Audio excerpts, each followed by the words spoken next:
के शो में cantonment boards की जानिब से प्रॉपर्टी टैक्स की वसूली गैर कानूनी करार।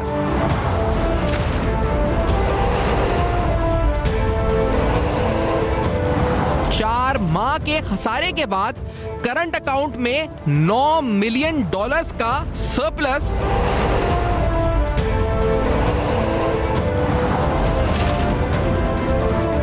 पांच महीनों में फॉरेन डायरेक्ट इन्वेस्टमेंट में 8% से जायद का इजाफा।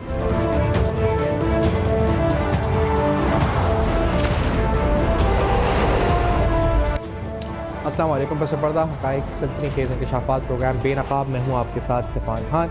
नाज़रीन, मजमूई तौर पर सियासी हालात पर, माशी हालात पर आगे चलिए गुफ्तगू होगी, लेकिन अहम तरीन मामला आपके सामने रखेंगे। रिसेंटली एक ऑर्डर सामने आया जिसके बाद जो प्रॉपर्टी टैक्स का कलेक्शन है 18वीं तरमीम की रोशनी में ये कहा गया कि वफाक का नहीं या कैंटोनमेंट बोर्ड्स का नहीं बल्कि ये सूबाई हुकूमतों का काम है कि वो कलेक्ट करें। इस फैसले में क्या था और इसकी क्या इम्प्लीकेशंस हो सकती हैं, इस पर आने से कबल एक नोटिफिकेशन, एक नोटिस है सीबीसी की तरफ से, जो कि उनके एडिशनल एग्जीक्यूटिव ऑफिसर की तरफ से 16 फरवरी 2023 का एक ऑक्यूपेंट को जारी किया गया। इस नोटिस में under section 256 of the cantonment act 1924 ये कहा गया कि तकरीबन 90 लाख रुपए 9.037 मिलियन एंड 48 रुपीस ये कहा गया कि on account of house tax and conservancy tax आपको अदा करने हैं और बाय ड्यू डेट अदा करने। इस नोटिस में मजीद लिखा गया कि अगर आप अदा नहीं करते तो action will include not only limited to sealing your house, यानी इसके बाद और भी एक्शंस हो सकते हैं, घर सील भी हो सकता है, और ये फाइनल नोटिस के तौर पे जारी किया गया। फिर एक प्ली दाखिल हुई और उस प्ली के अंदर इस्तदा की गई कि इस चालान को, जो कि इंपंड चालान है सीबीसी का 2022 23R402257 dated 9/7/2022 and impugned notice dated 16/2/2023, इन दोनों को जो है ये अनलॉफुल या इनको कहा जाए कि विदाउट जुरिस्डिक्शन, मैलिफाइड, आर्बिट्री, अनकॉन्स्टिट्यूशनल, और ये कहा गया जी कि इनको सेट असाइड किया जाए और ये अपील की गई टू द हाई कोर्ट। उसके साथ साथ उसके बाद एक फैसला आया, जिस फैसले का मैंने अभी आपको हवाला दिया वो भी आपके सामने पढ़ देते हैं। इसमें बताया गया कि for the reasons to follow the listed petitions are disposed of in the following terms. The 18th amendment brought a change to an amended entry 50 in the 4th schedule of the Constitution of Islamic Republic of Pakistan. As a consequence thereof, the Federation and all cantonment boards lack competence, power and jurisdiction to levy, charge, impose and recover any or all taxes on any movable property, including but not limited to tax on the annual rental value of immovable property। और उसके बाद इसमें मजीद भी अहकामात हैं कि ये जो पैसे जमा हुए हैं अभी तक उनके बारे में भी कुछ अहकामात हुए हैं, और उसके बाद फिर 30 दिन का टाइम गेन किया गया है। तो इस फैसले में क्या था, और ख़ास तौर पे जो कैंटोनमेंट में शहर कराची में लोग रहते हैं उनके लिए इसकी इंप्लीकेशंस क्या होंगी, क्योंकि प्रॉपर्टी टैक्स के नाम पर लोगों को नोटिस इश्यूज हुए और लाखों रुपए के नोटिस इशू हुए। इसकी एक 90 लाख रुपए का नोटिस जो हम आपको दिखा रहे हैं ये 26 commercial street phase 5 DHA Karachi का है। इसके अलावा जो और कैंटोनमेंट एरियाज हैं वहां लोगों को प्रॉपर्टी टैक्स के नोटिस इशू हुए और इस बुनियाद के ऊपर लोगों ने, किसी ने इंस्टॉलमेंट कराई, किसी ने बात की। अब इसके हवाले से हाई कोर्ट इस फैसले के बाद आगे मामला क्या होंगे और इसकी इंप्लीकेशंस क्या होगी, इस फैसले में लिखा क्या है और इस प्ली में क्या था, इसका मतलब क्या है, अब एक आम शहरी को क्या करना चाहिए। बैरिस्टर अयान मेमन साहब से जानते हैं, प्रोग्राम में ज्वाइन कर रहे हैं, सीनियर कानूनदान है, सुप्रीम कोर्ट एडवोकेट। अयान साहब बहुत शुक्रिया, आपने वक्त दिया प्रोग्राम में ज्वाइन किया। सर, आपकी बेसिकली इस नोटिस से ही आते हैं, स्टार्ट करते हैं। ये 90 लाख रुपए कंजर्वेंसी टैक्स और हाउस टैक्स, ये क्या अक्यूमुलेट होकर हो गया 90 लाख रुपए? ये किस बुनियाद पे बेस हुआ? लेकिन मैंने प्रॉपर्टी की डिटेल देखी तो उसे बेसमेंट है, ग्राउंड फ्लोर है, मेज़नाइन है। How was this calculated 9 million rupees? Ayan साहब।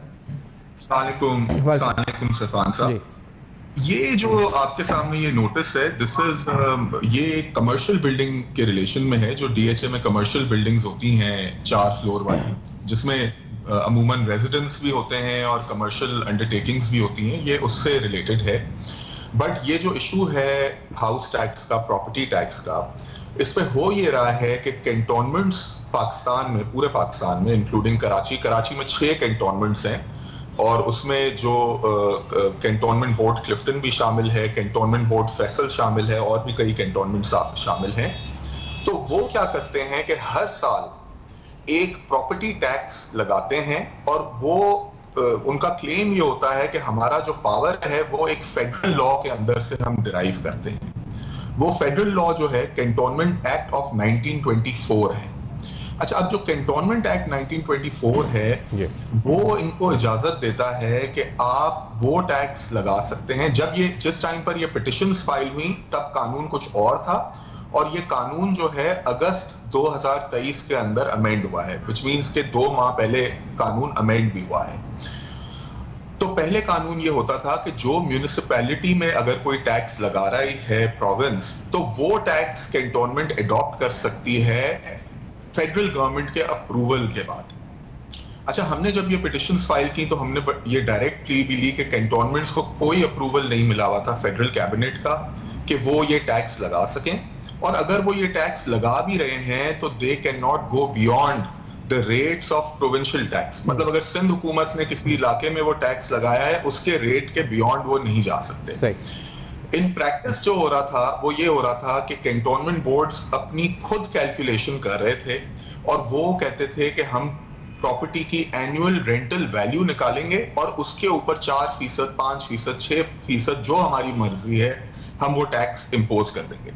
तो ये मामला हाईकोर्ट के अंदर गया और हाईकोर्ट के अंदर ये सारी प्लीज भी ली गई, और हाईकोर्ट के अंदर एक और प्ली ली गई कि 18वीं तरमीम जो लेजिस्लेटिव लिस्ट है कि जिसके अंदर कानून साजी कर सकती हैं रिस्पेक्टिव गवर्नमेंट्स, वो बड़ी वाज़ेह है कि इमूवेबल प्रॉपर्टी पे, मतलब कि कोई लैंड हो जाए या बिल्डिंग हो जाए और कोई भी इमूवेबल प्रॉपर्टी, उसके ऊपर फेडरल गवर्नमेंट अपने कानून के तहत टैक्स नहीं लगा सकती। और चूंकि कैंटोनमेंट एक्ट 1924 जिसके अंदर कैंटोनमेंट्स टैक्स लगा रही हैं वो एक फेडरल कानून है, इस वजह से ये जो डिमांड्स हैं वो गलत हैं, बिकॉज फेडरेशन का वो इख्तियार खत्म हो चुका है, डिवॉल्व हो चुका है प्रोविंसेस के ऊपर। जो ज्यादा इंटरेस्टिंग पॉइंट इस केस के अंदर था वो इस पे एक 1979 का कानून था जो ज़ियाउल हक साहब के जमाने में बनाया गया था, और वो कानून ये कहता था कि जो प्रोविंशियल लॉ है, क्योंकि even way back in 70s and 1960s जो प्रॉपर्टी टैक्स है वो इख्तियार होता था प्रोविंशियल हुकूमत का। ये कोई नया इख्तियार नहीं है, ये बहुत पुराना इख्तियार है। और उस टाइम पर भी सुप्रीम कोर्ट की एक 1975 में जजमेंट आई थी और सुप्रीम कोर्ट ने कहा था कि ये जो कैंटोनमेंट्स हैं ये प्रोविंस के अंदर वजह से कैंटोनमेंट्स में जो प्रॉपर्टीज हैं उस पर टैक्स प्रोविंशियल कानून के तहत लग सकता है। एक प्रोविंशियल कानून 1958 का है जो पूरे प्रोविंसेस ने अडॉप्ट किया था, लेकिन एक मार्शल लॉ के जमाने में एक कानून आता है 1979 में, और वो कानून ये कहता है कि प्रोविंसेस के अंदर जहां पर कैंटोनमेंट्स हैं वहां पर प्रोविंशियल कानून नहीं लगेगा, बल्कि जो कैंटोनमेंट बोर्ड्स टैक्स लगाना चाहें वो टैक्स वो लगा सकते हैं। अच्छा, सब्सिक्वेंटली जब इलेक्टेड गवर्नमेंट आई 1985 के बाद, तो उस पे एक कॉन्स्टिट्यूशनल अमेंडमेंट होती है आर्टिकल 270A में 2 तरीके, वो कानून जो कॉन्स्टिट्यूशन में बाय नेम लिखे गए हैं और वो कानून जो बाय नेम नहीं लिखे गए। ये जो कानून है 1979 वाला ऑर्डर, ये कॉन्स्टिट्यूशन में बाय ऑर्डर लिखा हुआ था। जो 18th अमेंडमेंट में बदलाव आया वो ये आया कि वो जो नाम लिखे हुए थे 7th शेड्यूल में उनको कंप्लीटली डिलीट कर दिया गया, और इसी वजह से हमारा आर्गुमेंट ये था कि बेनजीर भुट्टो साहिबा की एक जजमेंट है PLD 1988 सुप्रीम कोर्ट, उसके तहत अब ये कानून जो है, क्योंकि ये 7th शेड्यूल में प्रोटेक्टेड नहीं है, इस वजह से जो नॉर्मल कॉम्पिटेंस के रूल्स हैं फेडरेशन प्रोविंस के तहत अब वो अप्लाई करेंगे। अच्छा, इस पर काफी लंबी बहस हुई। आयान साहब, ये अगर इसको थोड़ा सा और आगे मजीद सिंप्लीफाई करते हुए, ये जो बेसिकली कैंटोनमेंट टैक्स कलेक्ट कर रहे थे, हाउस टैक्स या कंजर्वेंसी टैक्स या जो नोटिसेस थे, इसकी बुनियाद जो आप बता रहे हैं कि वो एक तो आप एक जो इसमें हवाला दिया गया वो सेक्शन 256 ऑफ कैंटोनमेंट एक्ट 1924 का हवाला दिया गया है। दूसरा जो आप जिक्र कर रहे हैं वो जो order number 13, presidential order number 13 of 1979, जिसका सेक्शन 3 है, जिसमें ये लिखा है कि urban immovable property tax to cease to be leviable to cantonments as from the commencement of this order. यही है जिसका आप हवाला दे रहे हैं, और इसमें फिर इसके क्लॉज ए और क्लॉज बी है जिसमें कहा गया जी क्लॉज ए में the tax leviable under the West Pakistan Urban Immovable Property Tax 1915-8 shall cease to be leviable in a cantonment, and the cantonment board of a cantonment shall continue to levy and collect in accordance with the provisions of the Cantonment Act 1924 that tax assessed on the annual value of the buildings and land. तो ये इस बुनियाद पर cantonment boards collect कर रहे थे, ये presidential order जिसको 18th अमेंडमेंट के अंदर प्रोटेक्शन हासिल नहीं था बेसिकली। जी, बेसिकली ये जो प्रेसिडेंशियल ऑर्डर था ये एक अनडेमोक्रेटिक गवर्नमेंट के दौरान बनाया गया था, लेकिन अनफॉर्चुनेटली उसको प्रोटेक्शन दी हुई थी 270A के अंदर up till the 18th amendment में इसको कॉन्स्टिट्यूशन से बाहर निकाल दिया गया। और यही वजह थी कि कोर्ट के सामने हमने ये ऑर्डर को भी चैलेंज कर दिया, और हमारी जो पिटिशन थी उसमें एक डिक्लेरेशन भी सीख की कि ये ऑर्डर गलत अनकॉन्स्टिट्यूशनल है, 18th अमेंडमेंट की वायलेशन में है। तो ये तो हमारी लीगल जो कंटेंशंस थी कोर्ट के सामने वो ये सब थी, और कोर्ट ने इस पे काफी लंबी बहस हुई, तकरीबन इस पर 10 से 11 हेयरिंग्स हुई, 10 से 11 दिनों पे हेयरिंग्स हुई इस केस के ऊपर। कैंटोनमेंट्स के भी तरफ से काफी वकला ने आर्ग्यू किया, डीएजी साहब ने आर्ग्यू किया, पिटिशनर्स की तरफ से एक मैंने आर्ग्यू किया और 2 और साथी थे उन्होंने भी आर्ग्यू किया, और फिर बाद में ये फैसला आ गया, कोर्ट ने सेम डे पर शॉर्ट ऑर्डर ये पास कर। ठीक है, अच्छा इस शॉर्ट ऑर्डर में लिखा है कि अयान साहब के जो इसका पार्ट 3 है जिसमें लिखा है कि finally the amount so recovered by the cantonment boards under the aforesaid subject of tax since the 18th amendment also call for an account. ना also call for an account को थोड़ा एलैबोरेट करें, क्या इसका मतलब ये है कि आप ये रीइंबर्स हो सकती है अमाउंट, या जो बिलियंस ऑफ रुपीस होगा जो जमा हुआ होगा प्रॉपर्टी टैक्स में, क्या इसकी अकाउंटेबिलिटी होगी, ये क्या इसका मतलब क्या also calls for an account का इस जुमले का कोर्ट? सफान साहब, आपको मैं 2 चीजें पॉइंट आउट करना चाहूंगा। अगर ये आप फैसले के बिल्कुल टॉप लाइन पढ़ेंगे तो उस पे लिखा हुआ है for reasons to be recorded later on. Exactly. तो ये एक शॉर्ट ऑर्डर है जिसके रीजंस आने हैं, और जिसमें कोर्ट फर्दर इलैबोरेट करेगा कि अगर रिफंड होना है या एडजस्टमेंट होनी है तो उसके क्या तरीकेकार होंगे।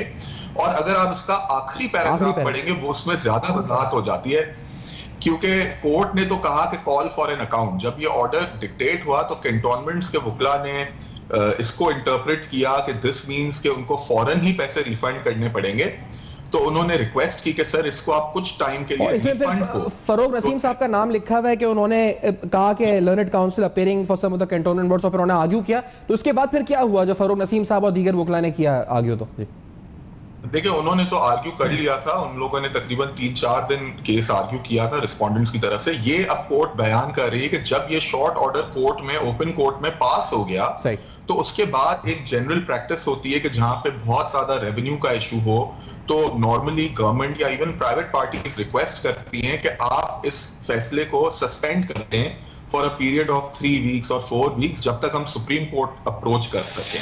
तो उनकी रिक्वेस्ट ये थी कि इस फैसले को सस्पेंड कर दिया जाए 1 माह के लिए, लेकिन कोर्ट ने उनकी उस रिक्वेस्ट को एक्सेप्ट नहीं किया, और कोर्ट ने सिंपली ये कहा कि जो रिफंड की एप्लीकेशंस हैं या एडजस्टमेंट की एप्लीकेशंस हैं वो पिटिशनर्स 30 दिन के बाद दे सकते हैं। मीनिंग देयर बाय, अगर कोर्ट इस फैसले को सस्पेंड कर देती तो आज भी कैंटोनमेंट बोर्ड हमसे टैक्स कलेक्ट कर सकता, बट क्योंकि कोर्ट ने इसको सस्पेंड नहीं किया और सिर्फ रिफंड पे उनको टाइम दिया, उसका मतलब यह है कि from the date of the order जो कैंटोनमेंट बोर्ड्स हैं कराची में, हैदराबाद में, पूरे सिंध में, उनके पास कोई इख्तियार नहीं है कि वो प्रॉपर्टी टैक्स कलेक्ट कर सके। अच्छा, इसमें मैं एक वजाहत करता चलूं कि 2 जो उसके अंदर चीजें हैं, 2-3 हेड्स हैं, 2-3 हेड्स हैं जी, हाउस टैक्स या प्रॉपर्टी टैक्स। दूसरा जो है कंजर्वेंसी, और तीसरा कुछ घरों में या कुछ प्रॉपर्टीज पे वाटर का भी बिल देते हैं। ये जो जजमेंट है ये पहले पार्ट से पर्टेन करती है जो हमारी अंडरस्टैंडिंग है, ऑल्दो कंजर्वेंसी पे भी प्लीज दी गई थी, लेकिन जो आपने जो प्ली ली थी उसमें आपने जिक्र जो किया हुआ था उसमें आपने इस पूरे नोटिस का ही जिक्र किया हुआ है ना, वो अनकॉन्स्टिट्यूशनल डिक्लेयर किया जाए, और इस नोटिस में तो कंजर्वेंसी टैक्स भी है और हाउस टैक्स है, यही लिखा है ना इस नोटिस में जो 16 फरवरी 2023 का है। ये सिर्फ ये प्रॉपर्टी टैक्स जी इस पर देखें, जो दोनों हाउस टैक्स हैं और कंजर्वेंसी हम कहते हैं ये टैक्स ही है, दोनों जो टैक्सेस हैं वो इमूवेबल प्रॉपर्टी की एनुअल रेंटल वैल्यू पे कैलकुलेट किए जाते हैं। अब अगर आप कोर्ट का ऑर्डर देखें, शॉर्ट ऑर्डर, तो वो तो इस चीज को कवर करता है क्योंकि दोनों जो हैं एनुअल रेंटल वैल्यू पे कैलकुलेट की जाती है। ठीक है, अच्छा ये अभी शॉर्ट ऑर्डर आया है। अच्छा अयान साहब, इस पे जो आपने जो जिक्र आखिरी पैरा का है जिसमें जिसका आप अभी हवाला दे रहे थे, इसमें जो जिक्र है कि the petitioners may not move application in the next 4 weeks either for the adjustment or refund of the amount paid towards the aforesaid subject, that is tax on the annual rental property of the, as the respondent intend to approach the Supreme Court order accordingly। तो इसका मतलब ये कि after 30 days of passing this order, यानी इस जब भी detail order भी आता है इसका, इस शॉर्ट ऑर्डर के 30 दिन के बाद जो एप्लीकेंट्स हैं यानी जो जिनको प्रॉपर्टी टैक्स दे चुके हैं, they can apply for refund अगर सुप्रीम कोर्ट से कोई इसके ऊपर स्टे या कोई और लीगल प्रोसेस आगे नहीं हर्डल्स आते तो। इसका मतलब यही है। बिल्कुल आपने ठीक एनालिसिस दी है इसकी। इसका यही मतलब है कि from till 30 days refund claim नहीं किया जा सकता, और अगर सुप्रीम कोर्ट का उसके दौरान कोई ऑर्डर आ जाता है, naturally that order will have to be implemented.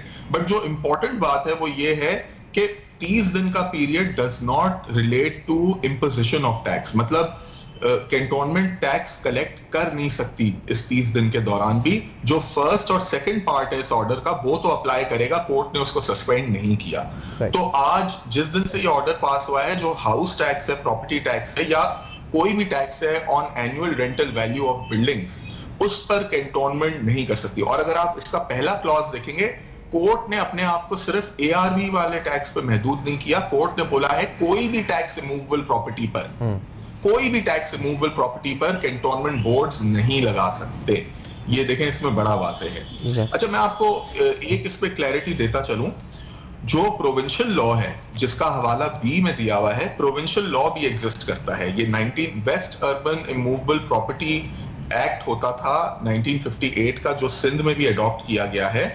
उस कानून के तहत कैंटोनमेंट बोर्ड्स में वही प्रोविंशियल कानून अप्लाई करेगा, लेकिन उसके अंदर जो कलेक्शन है वो कैंटोनमेंट्स को दी जा सकती है, लेकिन वो कलेक्शन के जो रेट्स होंगे वो सिंध हुकूमत के रेट्स होंगे, जो कि कंपैरेटिवली बहुत कम हैं। आप अगर कराची के दूसरे इलाकों में उठा के देख लें, जो क्लिफ्टन के भी कुछ इलाके हैं जो केएमसी और केडीए के अंडर आते हैं, वहां पर प्रॉपर्टी टैक्स, और जो अजॉइनिंग क्लिफ्टन की प्रॉपर्टीज हैं जहां पे कैंटोनमेंट म्यूनिसिपल सर्विसेज देता है, उन दोनों इलाकों के बीच में प्रॉपर्टी टैक्स में ह्यूज डिस्पैरिटी है। और डिफेंस के इलाकों में बड़ा मसला है, क्योंकि एक बिल्डिंग जो नेबरिंग बिल्डिंग होगी उसके साइड में दूसरी बिल्डिंग होगी, उनके टैक्सेस में बहुत बड़ा डिफरेंस है। तो एक डिस्क्रिमिनेशन का पॉइंट भी आर्ग्यू हुआ था कोर्ट के सामने, और बट कोर्ट ने नेचुरली कॉम्पिटेंस पे अपनी जजमेंट दी है। और कोर्ट ने रिगार्डलेस के कैंटोनमेंट एक्ट में तरमीम आई है अगस्त 2023 में, उसका भी कोई इफेक्ट नहीं होगा, क्योंकि कोर्ट ने कह दिया है कि कॉम्पिटेंसी नहीं है फेडरल गवर्नमेंट को किसी कानून के तहत इमूवेबल प्रॉपर्टी पे टैक्स। अच्छा, इस तरमीम पे आने से पहले, क्योंकि जो पहला पैरा जिसको आप कोट कर रहे हैं, जिसमें entry 50 of the 4th schedule of the constitution, और फिर उसमें कहा गया है कि all cantonment boards lack competence, power and jurisdiction to levy, charge, impose and recover any or all taxes on any movable property, including but not limited to tax on the annual rental।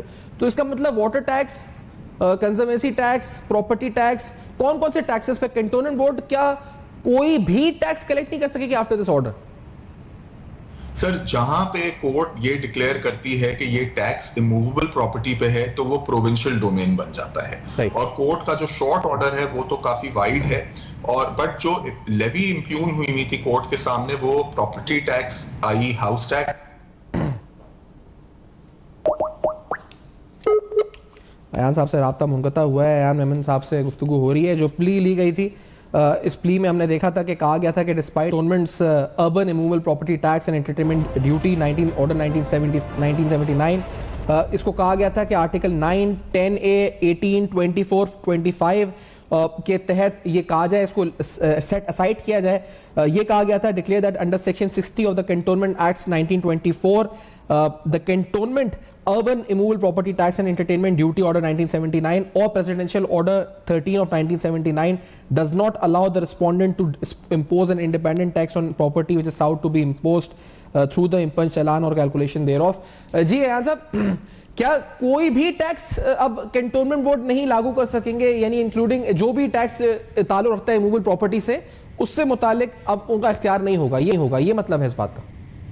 जी बिल्कुल, इसका यही मतलब है कि provincial government का सिर्फ इख्तियार है, प्रोविंस ऑफ सिंध का इख्तियार है कि मूवेबल प्रॉपर्टी पे टैक्स लगा सके और कैंटोनमेंट्स का नहीं है। बट इसका देखें, टैक्सेस बहुत किस्म के होते हैं और कल को मे बी वो कोई ऐसा टैक्स इंट्रोड्यूस करें जो मूवेबल प्रॉपर्टी पे ना हो लेकिन वो ओनर्स पे लगे, या कोई भी नया टैक्स लाते हैं, बट वो उसकी एप्लीकेबिलिटी तब से होगी जब कोई कानून पास होता है। अभी अनफॉर्चुनेटली उनके लिए अनफॉर्चुनेटली कोई ऐसा कानून नहीं है जो उनको अलाउ करता है कि ये टैक्स लिया जाए। और कोर्ट की एक बड़ी वाज़ेह इसके अंदर ऑर्डर है कि 18 अमेंडमेंट जब से आई है तब से इनके पास कोई अथॉरिटी नहीं है ये वाले टैक्सेस कलेक्ट करने के लिए। और कोर्ट ने जो इम्प्यून किया हुआ था टैक्स कोर्ट के सामने उसको तो स्पेसिफाई कर दिया है। इसकी नेचुरली बहुत बड़ी इम्प्लीकेशन है बिकॉज काफ़ी जो एरियाज हैं कराची के अंदर और दूसरे शहरों में, स्पेशली इन कराची, बहुत बड़ा टेरिटोरियल एरिया जो है वो कैंटोनमेंट्स के अंडर आता है और लोग इन्होंने पिछले साल जो है तकरीबन 200 से 300% इंक्रीमेंट भी की थी अपने टैक्सेस के अंदर। वो भी कोर्ट के सामने पिटिशंस थी, तकरीबन 100-150 से ज़ायद पिटिशंस कोर्ट के सामने पेश हुई थी जो कि एक साथ डिसाइड हुई हैं। ये शॉर्ट ऑर्डर एक केस में या दो केस में नहीं पास हुआ बल्कि 100-200 पिटिशंस थी कोर्ट के सामने। तो इसका नेचुरली काफी इम्पैक्ट है और सुप्रीम कोर्ट जब ये जाएंगे तो इसका मतलब है कि जब से 18वीं तरमीम पास हुई है, 18वीं तरमीम लागू हुई है, उसके बाद से लेके अब तक जो भी टैक्सेस कलेक्ट हुए होंगे मूवेबल प्रॉपर्टी पे कैंटोनमेंट बोर्ड की तरफ से, अभी शॉर्ट ऑर्डर है, डिटेल ऑर्डर आना है, लेकिन they will be liable to pay back, they will be liable to reimburse to all the applicants. ये इसका मतलब यही है सर, और that will be in billions of rupees. ये तो बहुत बड़ा एक लायबिलिटी क्रिएट हो जाएगी फेडरल गवर्नमेंट के लिए। जी बिल्कुल, बहुत वेल फेडरल गवर्नमेंट की तो लायबिलिटी डायरेक्टली नहीं क्रिएट होती बिकॉज ये जो पैसा कलेक्ट करते थे वो फेडरल गवर्नमेंट को पे नहीं करते थे, which was another anomaly because court के सामने ये बात भी हुई कि अगर कोई टैक्स का पैसा है तो टैक्स का पैसा तो फेडरल कंसोलिडेटेड फंड में जाना चाहिए जिसमें प्रोविंसेस का भी फिर एक शेयर होता है और फिर फेडरल गवर्नमेंट अपना जो जनरल एक्सपेंडिचर है उसमें इस्तेमाल कर सकती है। बट बातें कुछ ऐसी सामने आई कि ये पैसा तो फेडरल गवर्नमेंट के पास जा ही नहीं रहा और कैंटोनमेंट फंड के अंदर जा रहा है। उस पर उन्होंने कोशिश भी की आर्ग्यू करने की कि ये एक टैक्स नहीं है, एक फी है, जिसको नेचुरली हमने अपोज किया और कोर्ट ने जब डिटेल रीजनिंग आएगी तो कोर्ट उसमें अपनी रीजनिंग भी देगी। तो इसमें इम्पैक्ट, बहुत बड़ा इम्पैक्ट है। और 18वीं तरमीम के बाद कोर्ट ने बोला रिफंड होगा या एडजस्टमेंट होगी। सो पॉसिबली रीजंस में कोर्ट इसको वाजे करेगा। शायद कोर्ट ये कहे कि जो प्रोविंशियल रेट्स थे ड्यूरिंग दिस टाइम वो पैसे फिर प्रोविंशियल गवर्नमेंट को अंडर द 1958 लॉ दिए जाएं बाय कैंटोनमेंट, वो अपने कलेक्शन चार्जेस रिटेन कर लें और बकाया जो पैसा एक्सेसिवली लिया गया है लोगों से या पिटिशनर से जो भी अप्रोच करता है उनको ये पैसा रिफंड किया जाए। बट जो सबसे इंपॉर्टेंट बात है वो ये है कि आज से जो इख्तियार है उनका subject to what the supreme Court orders, उसके बाद ये नहीं हो सकता। अच्छा, इस पे मैं आपको एक और इंफॉर्मेशन बताऊं कि रिसेंटली तकरीबन 2 माह पहले सुप्रीम कोर्ट के सामने भी एक नॉट आइडेंटिकल बट एक सिमिलर क्वेश्चन आया था। उस पे ये था कि क्या कैंटोनमेंट बोर्ड्स प्रोफेशनल टैक्स लगा सकते हैं कि नहीं लगा सकते। और हमारे चीफ जस्टिस साहब काजी फायज ईसा साहब की वो जजमेंट है, वो 1 माह पहले जजमेंट आई है जिसमें उन्होंने बड़ा कैटेगोरिकली होल्ड किया है और उसमें भी एक सिंध हाई कोर्ट की जजमेंट थी, उसको अपहोल्ड करते हुए उन्होंने कहा है कि कैंटोनमेंट्स का कोई इख्तियार नहीं है प्रोफेशनल टैक्सेस कलेक्ट करने का। उस पे आर्टिकल 160-163 कॉन्स्टिट्यूशन का है जो उससे डायरेक्टली करता है। But on a constitutional plane उस जजमेंट के अंदर सुप्रीम कोर्ट ने ये ऑर्डर किया कि जो पैसा उन्होंने अनलॉफुली कलेक्ट किया है एज प्रोफेशनल टैक्स वो पैसा रिफंड करेंगे लोगों को, और उसमें तो कोई टाइमलाइन भी प्रिस्क्राइब नहीं की सुप्रीम कोर्ट ने।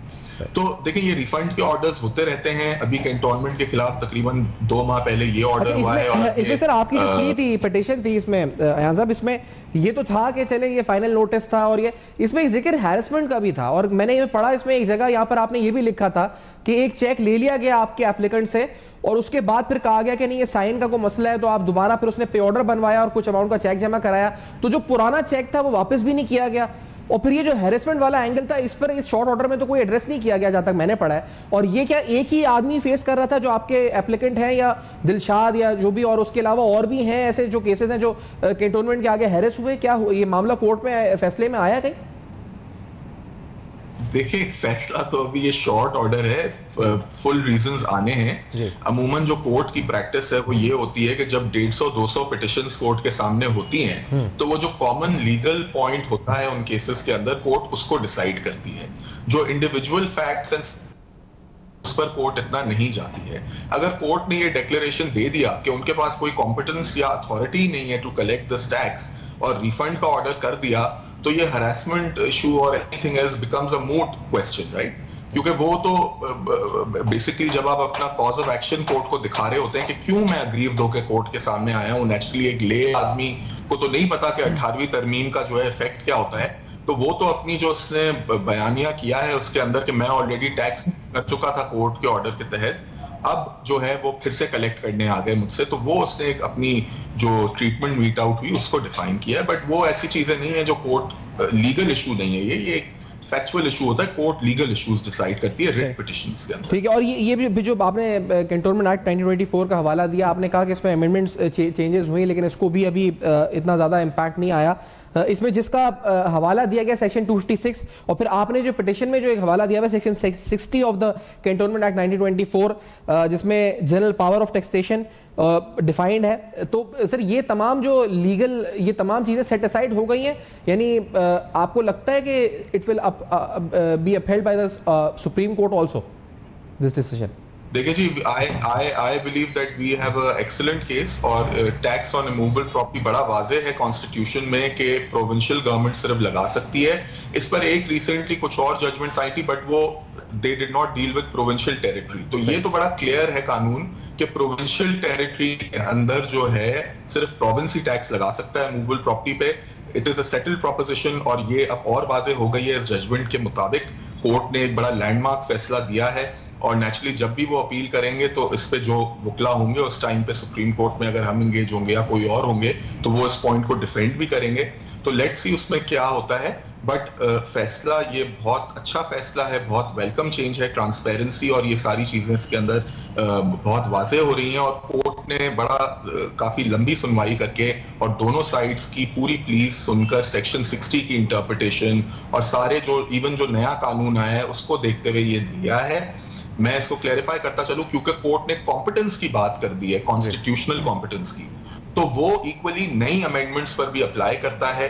तो अगर कोई नई अमेंडमेंट है कानून में और उन्होंने अपने आप को एक डिफरेंट तरीके से सेम पावर दिया है तो उसकी भी कॉन्स्टिट्यूशनल उनके पास अथॉरिटी नहीं है। ये इस चीज को ये फैसला बहुत वाजे कर देता है, तो बड़ा क्लियर फैसला है और होपफुली इसके रीजंस भी आ जाएंगे तो उस वक्त हम ज्यादा देख सकेंगे। बट कोर्ट के ऑर्डर का इफेक्ट ये है कि from the date of the short order cantonment boards के पास property tax at least house tax on property वो नहीं ले सकते और फिर उसके बाद उसका यानी एडजस्टमेंट्स या रिफंड जो भी होंगे वो भी मामला आगे क्लियर हो सकता है और वो भी 18वीं तरमीम जब से उस वक्त से लेकर अब तक आया। नमस्कार, बहुत शुक्रिया आपने वक्त दिया, प्रोग्राम में ज्वाइन किया। बड़ा अहम तरीन मामला है नाज़रीन, ये कैंटोनमेंट बोर्ड्स के जानिब से टैक्स की कलेक्शन, इस पर अहम तरीन फैसला। इस ब्रेक के बाद पाकिस्तान के कुछ माशी हालात पर बात होगी और इलेक्शंस पर इस ब्रेक के बाद हमारे साथ हैं।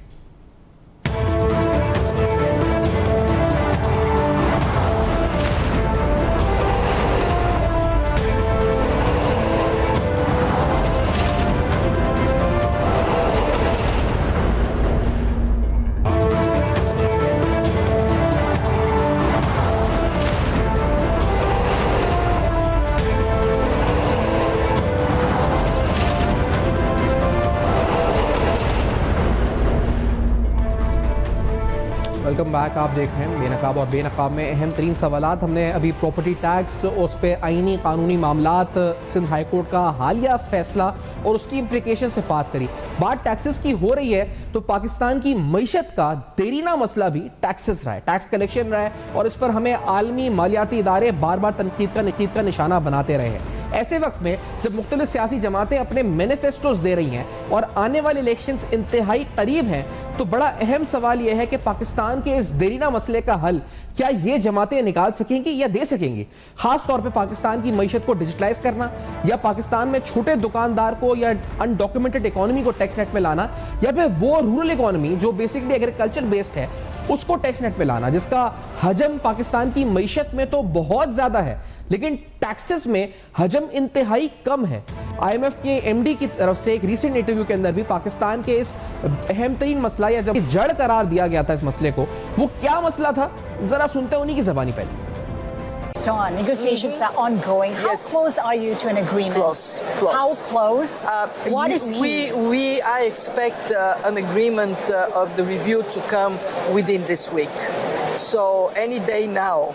And I can say that the Pakistani authorities, the Minister of Finance, they deserve credit for, in a very difficult time, sticking to the program that they have. But what's key? What's the issue that's really stalling? You know, in Pakistan, parental issue is tax collection. The country today collects 12% tax to GDP. We're saying it has to be at least 15% to have the revenues to sustain the functioning of your economy. So please, for the people in Pakistan that can pay taxes, collect it from them.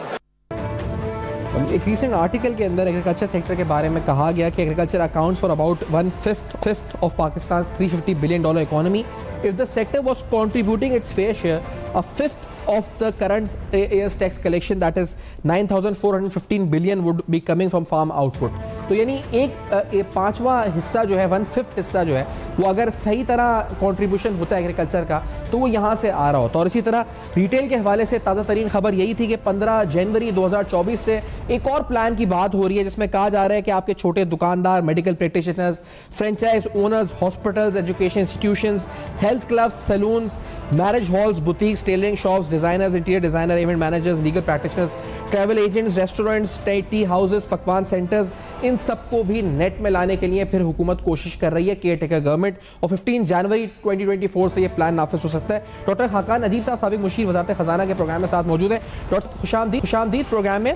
ये फरमाएं कि ये जो मौजूदा सियासी हमें नजर आ रहा है पॉलिटिशियंस और लीडर्स का, आपको कोई नजर आ रहा है? इस तरह प्लान नून लीग कह रही है कि हम टैक्स बढ़ाएंगे, पीपल्स पार्टी कह रही है टैक्स नेट बढ़ाएंगे, कैसा पर है? क्या आपको कोई प्लान नजर आ रहा है इस पर खाकान साहब? बिस्मिल्लाहिर्रहमानिर्रहीम. एक तो बात यह इरफान कि आई थिंक आने वाले जो हमारे चंद साल हैं उसमें एक चीज़ बड़ी क्लियर है कि क्या फ्रेमवर्क होगा जिसमें हुकूमत चलेगी. नंबर 1, IMF का प्रोग्राम करंट है वो ख़त्म होगा, फिर एक नए प्रोग्राम का इजरा जो है वो करना पड़ेगा, बिकॉज हमारी जो एक्सटर्नल सेक्टर की नीड्स हैं उनको देखते हुए बगैर IMF के अम्ब्रेला के शायद इसको चलाना मुश्किल होगा. $25 अरब इस साल चाहिए, 25 से 28 next year, similarly in the ongoing years. Plus ये है कि जब हम फंड के प्रोग्राम में जाते हैं तो एक एक्सटर्नल जो हमारे सारे डेटर्स हैं, जो हमारे मल्टीलैटरल्स हैं, बायलैटरल्स हैं, उनको एक सिग्नल जाता है कि हम एक रिफॉर्म को फॉलो कर रहे हैं. But that would never be enough, because 23 program तो में तो गए हैं हम, उनमें से कई प्रोग्राम तो हमने इनकम्प्लीट छोड़े, बेशतर प्रोग्राम इनकम्प्लीट छोड़े. सो अब क्या करना है? करना देखें ये है कि बहुत सी रिपोर्ट्स हर चीज़ पे एग्जिस्ट करती हैं. FBR की बात कर लें, एक IMF की रिपोर्ट एग्जिस्ट करती है, ट्रेडाट की, अभी रिसेंटली वर्ल्ड बैंक ने काम किया है, अभी एक टैक्स कमीशन काम कर रहा था उसकी रिपोर्ट है, उससे पहले एक टैक्स कमीशन काम कर रहा था उसकी रिपोर्ट है. क्या आपको मालूम नहीं है कि टैक्स गैप्स हैं पाकिस्तान में? इसका मतलब है कि जहां टैक्स लागू भी है, सर्विसेज में, मैन्युफैक्चरिंग में, GST में और इनकम टैक्स में, यहीं पे है ना टैक्स, इसमें देयर आर गैप्स. गैप्स का मतलब है कि हम सर्विस सेक्टर में, फॉर एग्जांपल आपने जिक्र किया ना इन सब डॉक्टर्स, लॉयर्स, हॉस्पिटल्स का, 67% का टैक्स गैप है. इससे मतलब क्या है? इससे मतलब ये है कि अगर हमें जो टैक्स आना चाहिए उसका हम 67% जो है वो नहीं कलेक्ट कर पा रहे. ये सब जगह पे ऐसा ही है, इमूवेबल प्रॉपर्टी पे, स्टैंप ड्यूटी पे, जो प्रोविंशियल अरीनाज हैं वहां पे भी. अगर ये सब बात आप मान लें थोड़ी देर के लिए, तो फिर करना क्या है? देखिए करना क्या है. अगर आप आज भी ये समझते हैं कि आप फॉरेन मिशंस पाकिस्तान लाकर और एक और रिपोर्ट बनवाकर, जो वही चीजें बताएगा, मैं आपके प्रोग्राम में बता जाता हूं ताकि कोई गैप ना रह जाए कि जो पाकिस्तानी थिंकर्स और पाकिस्तानी पॉलिसी मेकर्स हैं वो समझते नहीं है. एग्रीकल्चर इनकम टैक्स 4 अरब रुपया कलेक्ट होता है, 23% है ये हमारी पूरी इकोनॉमी का. सो इसको आपने लगाना है, इसका प्रॉपर इजरा करना है, provinces have to do it. Retail और होलसेल 60% है हमारी पूरी इकोनॉमी का, उसका एक बहुत बड़ा हिस्सा ऐसा है जिसपे हम लेकिन खान साहब पहले एग्रीकल्चर वाले मामले पे, जो एग्रीकल्चर वाला है उसका इतना कंट्रीब्यूशन है, टैक्सेस में इतना कंट्रीब्यूशन है, जिम्मेदारी अगर सूबे की है या वजह यह है कि उन पर ऑलरेडी बर्डन है इनडायरेक्ट टैक्सेस का, या वजह यह है कि वो टेक्नोलॉजी नहीं आ सकी है जिसकी वजह से उनको डॉक्यूमेंट ही नहीं कर सके, और वो इतना अनडॉक्यूमेंटेड है कि चाहे प्रोविंशियल हो या फेडरल गवर्नमेंट हो, कोई उनको टैक्स रेट में ला नहीं सकता। क्या वजह क्या है इसकी अगर वो कम है कंट्रीब्यूशन तो? सो आपने बड़ी अच्छी वजूहात बयान कर दी, मॉनिटरिंग, कंप्लायंस, ये दोनों वजूहात हैं। हमारी जो प्रोविंशियल रेवेन्यू अथॉरिटीज PRAs हैं, उनका उस तरह से फाल ना होना बड़ी वजह है। हमारा उस तरह से जैसे आप कहेंगे विल का ना होना, टेक्निकल विल का भी, और ऑफ कोर्स पॉलिटिकल विल का भी ना होना, ये सब वो वजूहात हैं जिससे हम ये काम नहीं कर पा रहे। तो ये तो काम हमें करना ही पड़ेगा, इसके सिवा तो कोई चारा नहीं है। प्रोविंसेस के बाद बहुत बड़े टैक्सेस हैं, ये सारे टैक्सेस तो प्रोविंसेस के पास पड़े हैं। अब ये जो IMF और ये जो बाकी सारे अदारे हैं इंटरनेशनल, ये तो ज्यादा फेडरल पे काम कर रहे हैं ना, तो ये प्रोविंसेस का काम है, वो अपना टैक्स कलेक्ट करें। अपने इमूवेबल प्रॉपर्टी उनका एक बहुत बड़ा हिस्सा है, मतलब जो दिल्ली का टैक्स कलेक्ट होता है और जो लाहौर का टैक्स कलेक्ट होता है, सो उसका एक बहुत बड़ा फर्क है। So they don't have monies to spend. So ये सारे काम प्रोविंशियल लेवल पे प्रोविंसेस को करने हैं। अब उनकी अथॉरिटीज को उसी तरह आपने ठीक करना है। बात यह है कि असल सोच यह है कि ये काम हो क्यों नहीं पाता। सब ये कहते हैं कि जी पॉलिटिकल विल नहीं है। I tend to agree with that fact, but the fact is कि क्या सलाहियत मौजूद है हमारे अदारों के पास, जिसमें आप 6-7 FBR के हेड जो हैं वो 3 से 4 साल में चेंज कर देंगे, तो वो कैसे ये चीज़ बनेगी। मैं सैफान आपको एक मिसाल देता हूँ, मैं ऑस्ट्रेलियन ट्रेंड इकोनॉमिस्ट हूँ और मुझे बड़ी खुशी है कि मैं वहाँ से ट्रेंड हूँ, बिकॉज उनकी इकोनॉमी वहीं खड़ी थी जहाँ आज पाकिस्तान की इकोनॉमी खड़ी है कुछ दिहाइयों पहले। यही सारी आर्ग्यूमेंट्स हो रही थी। उन्होंने अभी अपना एक टैक्स हेड अपॉइंट किया है, दुनिया भर में टैक्स हेड ढूंढा, फिर एक बंदा फाइनलाइज किया जिसने पहले भी उन्हीं की एक रिपोर्ट लिखी थी और उस रिपोर्ट में मदद की थी। एक हेनरी रिपोर्ट आई थी उनकी टैक्स पे। Appointment is for 7 years। आप बता दें कि आपका कोई टैक्स हेड 3 साल भी रहा हो, आप कैसे ये assume कर सकते हैं? 3 माह ले लेते हैं, 6 माह तो हम बड़े खुश हो जाते हैं कि 3 माह गुजार लिए, 6 माह गुजार लिए।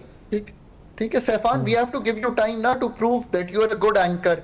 Let's say you will improve, फिर हम आपसे तय करेंगे कि आपकी रेटिंग्स यहां तक पहुंचनी चाहिए, फिर हम आपसे ये तय करेंगे कि आप इस वक्त प्रोग्राम करते हैं, ये प्रोग्राम कीजिए, फिर ये सारी चीजें तय करते चले जाएंगे ना। अगर हम आपको 6 माह दें तो 6 माह में तो आप ये नहीं चीज करेंगे। अगर एक एंकर को हम 3 साल देना चाहते हैं तो उसको तो 5 साल दीजिए। ये हर इदारे में ये मसला है। We are not being able to have a man or a woman who we can sit with.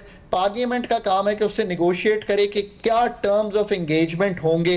9% tax to GDP FBR का है, वो उसके 5 साल बाद 12 या 13% होगा कि नहीं होगा, उसको करने के लिए वो प्लान लाए। अगर ये मसला है खान साहब, तो फिर अनफॉर्चुनेटली ये तमाम जो पार्टीज कंटेस्ट कर रही हैं, they are already tested. We know कि उनके क्या की प्लेयर्स हैं, वी ऑल्सो नो कि उनकी ब्यूरोक्रेसी में की प्लेयर्स क्या है, पॉलिटिकली भी, और उनके किचन कैबिनेट्स क्या है। तो we can count them on our fingers के क्या कौन कौन नाम आ सकते हैं। तो इस सूरत हाल में तो we can not expect any other thing out of that, कि वो जो प्रोसेस है इसके बाद we'll have to see the same faces. यही होगा मेरे ख्याल से। सर देखिए ना, competence is the sole issue of Pakistan. पहले तो हमें इस बात को मानना पड़ेगा, इस डायग्नोस्टिक को तो माने ना कि हमने नहीं PIA का हेड ठीक लगाया, नहीं FBR में हमने मौका दिया उस हेड को जिसको हमें मौका देना चाहिए था for a number of years. ये सीनियरिटी बेस्ड अपॉइंटमेंट एक हद तक तो चल सकती है, पर अगर उस इंसान ने रिटायर ही 6 महीने में या 12 महीने में हो जाना है तो वो आखिरी 6 महीने जो है वो तो अपने ही डॉक्यूमेंट्स सॉर्ट करने में लगा देता है। इस चीज को पहले मानिए कि आपको कोई ऐसा इंसान, और फिर उसको लेवरेज दीजिए कि वो अपनी टीम बनाए। Pakistan in the next 5 years Saifan, in every sphere of life will be defined by the people we appoint at the most important positions in our country. इसमें कोई दो आरा नहीं है। दुनिया में जिस मुल्क ने तरक्की की है आपके इर्द गिर्द, चाहे वो चाइना हो, चाहे वो इंडोनेशिया हो, बांग्लादेश हो, सबसे बढ़ के इंडिया हो, इन सब में they were able to appoint at key places key players, and then उनको एक पॉलिटिकल जो जिसे कहेंगे एक अम्ब्रेला मिली जिसके अंडर उन्होंने ये काम किया। आई थिंक पाकिस्तान का भी फ्यूचर यही है। ये सारी बातें तो हमें भी पता है कि 12% होना चाहिए tax to GDP ratio minimum इस वक्त। उसको करने के लिए फेडरल ने क्या करना है, प्रोविंशियल ने क्या करना है, फिर हमने ये डिजिटाइजेशन, ऑटोमेशन, ये तो माइक्रो लेवल की चीजें हैं।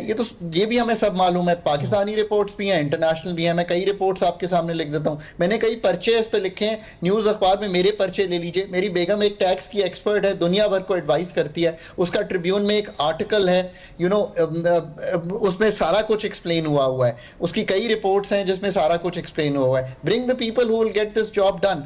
दुनिया में plans don't define countries, it is the people जो एनविजिज करते हैं उस प्लान को, लिखते हैं उस प्लान को और फिर एग्जीक्यूट करते हैं उस प्लान को। ये सारा कुछ अगले 5 साल में इंशाल्लाह पाकिस्तान ने करना है। इंशाल्लाह करना है पाकिस्तान ने। लेकिन अभी तक खान साहब जो आप देख रहे हैं उसमें आपको कुछ कहीं नजर आ रहा है कि क्योंकि अभी तक जो हम गुफ्तगू सुन रहे हैं वो क्या है? मैं मिसाल के तौर पे जो हमने अभी तक बातें सुनी है वो ज्यादातर यही है कि हमने ये किया था, उस दौर में इतनी महंगाई थी, इतनी महंगाई है, अब यूं है। आज भी नवाज शरीफ साहब बात कर रहे थे महंगाई के बारे में, कुछ कह रहे थे, लेट्स से दिस के वो क्या कह रहे थे, फिर सवाल उठाते हैं क्योंकि मैनिफेस्टोज अभी आने हैं इन पार्टीज के, स्ट्रेटजीज क्या है हमें पता चलनी है। लेकिन जो बयानात और रिटोरिक है वो तकरीबन सिमिलर ही है फ्रॉम द रीसेंट ईयर्स, कोई नई चीज नहीं नजर आती। लेट्स से दिस क्या नवाज शरीफ साहब क्या कह रहे थे? हम तो तरक्की वाले लोग हैं, काम करने वाले लोग हैं, हम गरीबों की माशाल्लाह दुख दर्द बांटने वाले लोग हैं। गरीबों के लिए हम नहीं चाहते कि मुल्क में कोई महंगाई हो, आटा दाल महंगा हो। रोटी हमारे ज़माने में 4 रुपए की थी, आज 20 रुपए की है। ये कोई बात है यार करने वाली? कोई बात है? ये अपने मुल्क को कहाँ ले गए हम? ये अवाम को भूखा मारना है हमने? जब ये बातें मेरी नज़रों के सामने आती हैं, मेरे दिमाग में आती हैं, तो मैं तो बहुत दुखी होता हूँ, बहुत दुखी होता हूँ कि अब रोटी लोग बेचारे कई ऐसे हैं जो गरीब तरस लोग जो हैं वो रोटी प्लांट लगाए, उन्होंने रोटियां वो मुफ्त लोगों को बांटते हैं। तो मैं देखता हूँ 100 खवातीन लाइनों में लगी हुई हैं सिर्फ 4 रोटियां लेने के लिए।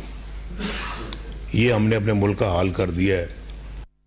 तो अगले 5 साल का नक्शा क्या होना चाहिए खान साहब? ये तो आपने बयान किया और हम जो हमारे सियासतदान हैं उनको भी एक ब्रॉड स्पेक्ट्रम में तो बात कर रहे हैं कि महंगाई नहीं होनी चाहिए, बहुत इफेक्ट हुआ सैलरी क्लास और तमाम लोग इम्पैक्ट हुआ इन्फ्लेशन का, उनकी इस वक्त कमर टूट गई, सब हो गया।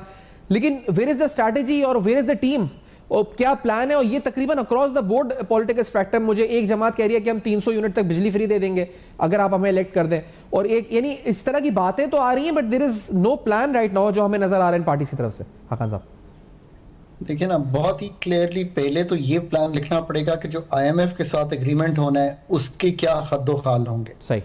फिर आपको ये प्लान लिखना पड़ेगा कि नेक्स्ट ईयर का जो बजट है वो किस तरह पाकिस्तान का मालियाती खसारा जो है उसको तब्दील करने में मदद करेगा। याद रखिए कि 7.7% का मालियाती खसारा करते चले आ रहे हैं, ये कोई अच्छी चीज नहीं है। इस साल भी इतना बड़ा ही 7% के करीब फिर मालियाती खसारा हो जाना है, बावजूद इसके कि हम IMF के प्रोग्राम में हैं। अब अगर ये 2 चीजें ही लिखनी हो सैफान, तो बहुत ज्यादा मेहनत करने की जरूरत होगी। उस तरह का बजट जो एक्सपेंडिचर का रिफॉर्म दिखाए और उस तरह का बजट जो FPR का एक 3 साला मंसूबा दिखाए। पाकिस्तान एक इलेक्टोरल साइकिल में बहुत मुख्तलिफ लग सकता है, ये मेरी बड़ी बिलीफ है इस बात पे, बट उस इलेक्टोरल साइकिल में मुख्तलिफ लगने के लिए वो टीम, वो लोग जो चेंज एजेंट्स हों और वो ये एग्जीक्यूट करना जानते हों चेंज, उनकी कम से कम 5 से 10 लोग जो हैं ख़वातीन और हज़रात, वो तो आइडेंटिफाई करने ही पड़ेंगे। मैंने तो हमेशा कहा है कि मिनिस्टीरियल रोल्स को आप एडवाइजर रोल से ज़रा फ़र्क रखिए, और इस सिस्टम में जब तक आप की जो मिनिस्ट्रीज हैं उसमें इनपुट नहीं लाएंगे कॉम्पिटेंट लोगों की, तो शायद फिर इनपुट एक्सटर्नल सेक्टर से ही आती है। साहब जैसे मिसाल के तौर पे आपने कहा, पहला तो यही है कि IMF का जो प्लान है वो हमें चॉट डाउन करना है कि हम किस तरह जाएंगे, नेगोशिएट करेंगे द न्यू प्लान। तो हमने ये देखा है कि पॉलिटिकल जो पार्टी जब आती हैं और उनका मेन जो फिर एक होता है, इनका एक वोटर होता है, एक कोर होती है, और फिर वो पॉलिटिकल अपने गिमिक्स होते हैं, वो डिले करते हैं उस प्रोग्राम को, नेगोशिएशंस को। इवेंचुअली हमारे नंबर्स इधर उधर बिगड़ते हैं, एक अनसर्टेनिटी आती है, और फिर एक एट अ हायर कॉस्ट हम उस प्रोग्राम को नेगोशिएट करते हैं। And this is across all the parties. PTI ने ये किया, नून लीग के आखिरी जो 16 माह थे, अभी PDM के, इसमें भी यही तकरीबन हुआ। तो ये अभी से आप कह रहे हैं कि हम प्लान बना के बैठे हो, जो भी फाइनेंस मिनिस्टर नेक्स्ट हो, जो भी पार्टीज हैं, शेडो एक प्लान बना के बैठे हैं कि हमें आईएमएफ के साथ किस तरह नया प्लान नेगोशिएट करना है।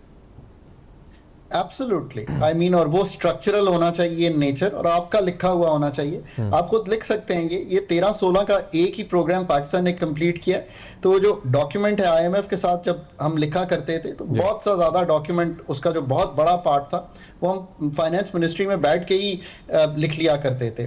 पॉलिटिकल पार्टीज अगर कोई अच्छा थिंक टैंक अपना पुट टुगेदर करें, हर एक का think tank I am sure होगा और काम कर रहा होगा, वो इस प्लान को एनविजिज करें कि किस तरह करना है। इसको एक्सटर्नल एक्टर्स पे ना छोड़िए, खुद लिखिए और फिर अपना अगला जो बजट है उसको प्लान करना शुरू कीजिए, बिकॉज वो बड़ा रिफॉर्म ओरिएंटेड बजट होना चाहिए। देखिए ये जो बात है ना, सर ये टाइमिंग क्या होगी खान साहब, ये भी बताते जाएं। आईएमएफ का प्रोग्राम आप कह रहे हैं बना के रखें, ये बजट से पहले होगा एग्जीक्यूट या बजट के बाद होगा execute? How soon we will have to approach IMF? Stefan, a very difficult question. जी। So इसका टाइमिंग ये है कि 3 फरवरी को नेक्स्ट रिव्यू है। अगर 8 फरवरी को आ रहे हैं इलेक्शन, तो जो लास्ट रिव्यू है इस अरेंजमेंट का, ये प्रोग्राम नहीं है, एक स्टैंड बाय अरेंजमेंट है, 9 महीने के लिए ब्रिज फैसिलिटी है। सो अगर ये 8 फरवरी को इलेक्शन है तो क्या ये केयर टेकर करेंगे कि नई हुकूमत करेगी? तो पहले तो चैलेंज ये आ जाएगा। लेट्स से कि जिसने भी करना है, जब ये कर लेंगे और अप्रैल में ये प्रोग्राम क्लोज हो जाएगा, तो अप्रैल टू जून बजट भी आना है आईएमएफ के प्रोग्राम के मुताबिक, वो बजट आएगा। मतलब ये है कि वो जेल इन करना है आपने, और मेरा ख्याल है कि उसी टाइम पीरियड में कहीं आपको आईएमएफ से वो प्रोग्राम, जैसे कि वो बजट से एग्री करेंगे, क्योंकि बजट ही वो डॉक्यूमेंट है जो मालियाती अगली पॉलिसीज रखेगा और वो विद द फंड होंगी, तो आपका करंट अकाउंट, एनर्जी सेक्टर सब डिफाइन हो जाएगा वहां पे। पर एक चीज याद रखिए कि ये तो एक बहुत ही, जिसे कहेंगे, स्टार्टिंग प्लेस होगी आपके रिफॉर्म की। असल प्लान तो वो है कि आपने एनर्जी सेक्टर को कैसे तहवील से निकालना है सरकार की। असल प्लान है कि आपने पीआईए को कैसे निकालना है, एफपीआर का कैसे 5 साला मंसूबा लिखना है, आपने मुल्क को डीरेगुलेट कैसे करना है, और चीदा लोग कैसे अपॉइंट करने हैं। अगर आप ये सब काम कामयाबी से कर पाए तो नेक्स्ट 5 इयर्स पाकिस्तान, आप 5 साल बाद जब मुझसे बात करेंगे तो दूध की नदियां तो नहीं बहेंगी, लेट्स बी रियलिस्टिक, पर जो नौकरी ढूंढना चाहेगा उसको नौकरी मिलना शुरू हो जाएगी। और इन्फ्लेशन जो इस वक्त आप 22 से 25 से 30% पे वेरी कर रही है, वो एक comfortable band of 5 to 7% for a longer period आ जाएगी। इंटरेस्ट रेट 22% नहीं होगा, बल्कि लो सिंगल डिजिट्स में आ जाएगा। यही है पाकिस्तान का नक्शा जो आपने खींचना है। इंशाल्लाह। खान साहब बहुत बहुत शुक्रिया, आपने वक्त दिया, प्रोग्राम में ज्वाइन किया और आपने अपनी राय इस हवाले से पेश करी। फीडबैक आप दीजिएगा नाज़रीन, फेसबुक, ईमेल और एक्स पर देखते रहेगा। अब तक अपना बहुत ख्याल रखिएगा।